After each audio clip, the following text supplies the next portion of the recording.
y había ocurrido el arrebatamiento. Vi personas desesperadas buscando algo. Y era a sus familiares, a sus hijos, padres, hermanos. Gritaban y gritaban desesperadamente. Y los llamaban por sus nombres. Y decían, ¿dónde están? ¿Qué se hicieron? Y lloraban amargamente. El lugar era en los Estados Unidos. Era un gran día de clamor y lágrimas. Había personas que buscaban por debajo de los carros. Otras personas que sabían que había ocurrido el arrebatamiento se encaramaban arriba de los carros y gritaban, Señor, Señor, te olvidaste de mí. Llévame, llévame. Porque me quedé, no me quiero quedar aquí. Y extendían sus manos hacia arriba y se empinaban, diciendo, Señor, Señor. Lloraban, desconsolados, y se decían, ¿por qué? ¿Por qué me quedé? ¿Por qué me quedé aquí? Y otros decían, yo no sabía que me iba a quedar. En ese momento, grité y lloré. Y le dije, Señor, Señor, yo también me quedé. ¿Por qué, Señor? Y lloraba. Fue cuando escuché al Señor Jesucristo, que me dijo, hija, esta es una visión de lo que sucederá para los que se quedan. Tú estás fuera de la visión. Me mostró el cielo. Y de allí vi, como en una pantalla gigante, vi que la tierra era un caos. Antes del arrebatamiento, hubo un terremoto. La tierra se estremeció, porque se dio la resurrección de los muertos primero. Y por eso el gran terremoto, para que las tumbas se abrieran. Después del arrebatamiento, hubo el caos. Carros chocados, uno encima de otro. Aviones que perdían el control, chocando contra los edificios. Trenes descarrilados. Esto se debió a que las personas que manejaban estos vehículos, que eran cristianos, y se fueron en el arrebatamiento. Los que se quedaron, continuaron su vida rutinaria, hasta que se encuentran con este caos, y se dan cuenta que no habían choferes ni conductores, y habían chocado con estos vehículos, sin conductores. Toda la tierra era espantosa. Había llanto y pánico. Me di cuenta que ese día había un sol radiante. Y cuando sucedió el arrebatamiento, el día cambió.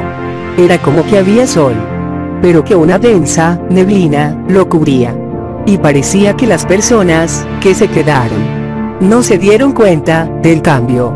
Ellos solo buscando a los suyos, a los que se fueron con el Señor. Había gran llanto y angustia. En otra escena, veo a los cristianos que se habían quedado, y de una empezaron a escapar. Ya había pasado cierto tiempo, algunos días, tal vez. Ellos tenían que huir rápidamente, porque eran sus mismos parientes o amigos quienes los entregaban, los vendían y conspiraban en contra de ellos.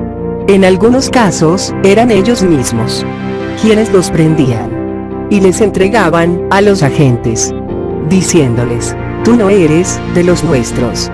Vi a los cristianos atemorizados. Ellos huían en grupos pequeños. Después vi que muchos se escondían en cuevas. Allí dentro, hablaban bien bajito, como susurrando, para que no los escucharan y ni los encontraran. Pero de repente, aparecían de la nada unos demonios, y cuando estos se percataban que había cristianos escondiéndose, automáticamente informaban a los agentes del anticristo. No sé cómo. La siguiente escena fue en la calle. Los agentes habían tomado a un cristiano, y ni bien lo agarraron, comenzaron a castigarlo severamente en plena vía pública. Me llamó la atención que las demás personas que transitaban en el lugar ni siquiera lo miraban, ni tampoco se preocupaban por lo que estaba sucediendo. Solo continuaban su camino, sin brindar ningún tipo de ayuda. En total indiferencia. Esta persona era un hombre, y los agentes eran una mujer y un hombre. Lo castigaban sin piedad. hiriéndolo hasta derramar sangre en plena vía pública. Me llamó también la atención que el traje de los agentes del anticristo no se ensuciaba con la sangre del cristiano. Eran de algún material especial. Sus uniformes eran de un color gris, como el plomo, opaco. De ese mismo color eran las gorras que usaban, y sus zapatos eran negros. Cuando castigaban a los cristianos, no los tocaban. Usaban una suerte de ganchos o varas para castigarles. Los agentes del anticristo eran perversos, muy malos. Odiaban tanto a los cristianos, que eso se hacía evidente cuando atrapaban a algún cristiano. Los castigaban, los encadenaban y los apresaban. Ninguna persona podía tocar físicamente a los cristianos, ni los agentes, ni tampoco las personas civiles. Sin embargo, entre los que tenían la marca, el sello de la bestia, existía el contacto físico. Era una absoluta discriminación, ya que para ellos, los cristianos eran detestables, repugnantes. No los podían tocar. La siguiente escena que vi era en la cárcel, que más bien parecía una gran fortaleza. Estaba muy bien equipada y custodiada con la más alta tecnología y de extrema seguridad. Era un recinto inmenso, muy grande, con muchos cristianos, cientos de ellos, vestidos con una suerte de batas en color gris. Era un gris sucio, y en algunos, el color de sus batas era más oscuro que otros. Todos totalmente vigilados por los agentes. Vi hombres, mujeres y jóvenes, muchos jóvenes y muchos adolescentes de entre 11 y 12 años. Había familias enteras. Vi una mujer que se había quedado por no perdonar a su marido, quien fue arrebatado.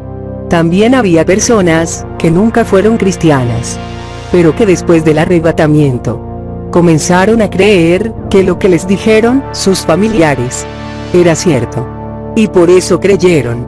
Estos no se dejaron marcar. Ellos solitos decidieron aceptar a Cristo. En ese lugar no vi niños. Allí les hacían diferentes castigos. Los atormentaban todo el tiempo. El lugar estaba equipado con diferentes máquinas de torturas para que negaran el nombre de Jesucristo. A algunos los mojaban posteriormente. Les daban descargas eléctricas y eran presionados para negar el nombre. Otros eran castigados con unas varas muy filosas. Eran amarrados y les pegaban a latigazos. Estos látigos tenían en las puntas algo como una especie de astillas que rasgaba la piel de las personas. Otra máquina de tortura consistía en quitarles las uñas a sangre viva a los cristianos. En este lugar no les daban comida, ni tampoco agua. No tenían reposo. Allí solamente había tormento, día y noche. Solo la sección de presos cristianos era así, y estaba totalmente separados de las otras secciones. Recuerdo que allí había un jefe encargado de la sección de los cristianos. Era un hombre horrible, muy alto, muy robusto, con las manos muy gruesas y con uñas largas. Afeminado. Era repugnante. Su sola presencia infundía miedo. Me daba la impresión que era un demonio manifestado en una persona. Era grotesco. Hablaba puras blasfemias. Andaba con un látigo. Era muy feo, como una mezcla de animal con ser humano. Y él se gozaba de atormentar a los cristianos, a pesar de las torturas. Había algunos más fuertes, que en medio del dolor alentaban a otros a viva voz a que resistieran. El único alimento que los fortalecía era la palabra de Dios. Se decían a sí mismos: pronto nos vamos con el Señor. Jehová es mi pastor. Todo lo puedo en Cristo, que me fortalece. era su único medio de resistencia. Llenaban sus mentes y sus corazones con versículos para poder resistir. Algunos cantaban y alababan, lo que encendía la ira en los agentes del anticristo. Pero los cristianos sabían que el morir era ganancia. Sabían que la única salida era la muerte. Y bloqueaban sus pensamientos con la palabra. Parecían robots, repitiendo lo mismo. Algunos apenas hablaban, pero estaban allí, dispuestos a morir por Jesucristo y negarse a aceptar la marca. En esta sección había un salón pequeño, donde eran aún más atormentados, y eran obligados a negar a Cristo, a su fe cristiana. Entonces vi a una persona que ya no pudo soportar el dolor, y al final negó a Cristo. Era un hombre de edad adulta. Cuando lo hizo, le hicieron firmar un documento. Entonces aquel agente horrible le dijo: buena elección has hecho. Luego lo llevaban y lo marcaban. Yo me quedé asombrada al ver cómo una persona que después de haber sido muy castigada, torturada, ya había soportado tanto, al final no aguantó y negó a Cristo. Le faltaba tan poco, pero después de que firmó y había sido marcado en la mano, él ya era propiedad de la bestia. Habían dos puertas, de lo que parecían conducir a otras salas, una a la izquierda y otra a la derecha. Le dijeron al hombre: ahora te daremos libertad. Los agentes lo tomaban, lo llevaban hacia la puerta izquierda, y cuando cerraron la puerta, ya no supe qué pasó con este hombre. Lo último que escuché fue cuando le dijeron: ahora es uno de los nuestros, y se reían. Después vi cuando a otro cristiano que lo atormentaban. Este pasó por lo mismo que el hombre anterior. Era un hombre de unos 30 años. Pero esta persona siempre resistía y se negaba a recibir la marca. En todo tiempo dijo: no, no, no. Y lo atormentaban más. Pero él nunca negó al Señor. Los agentes se ponían furiosos y le daban más escarmiento.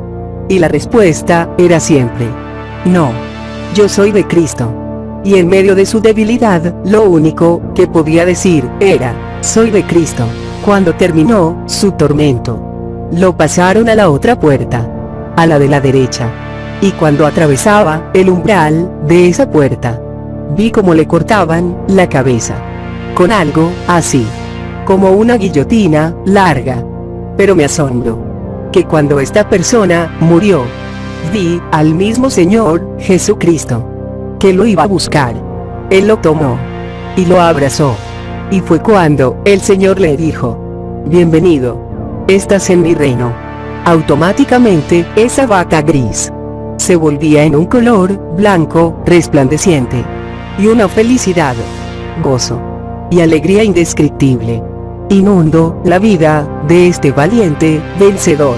A cada alma que resistía hasta el final, el mismo Señor Jesucristo venía a buscarle. Al final, una voz me habló y me dijo esto: diles que se arrepientan antes que sea demasiado tarde, para que no pasen por todo esto. Atalaya Eunice Fincher, sierva de Dios de Venezuela, que anuncia los justos juicios de Dios para las naciones.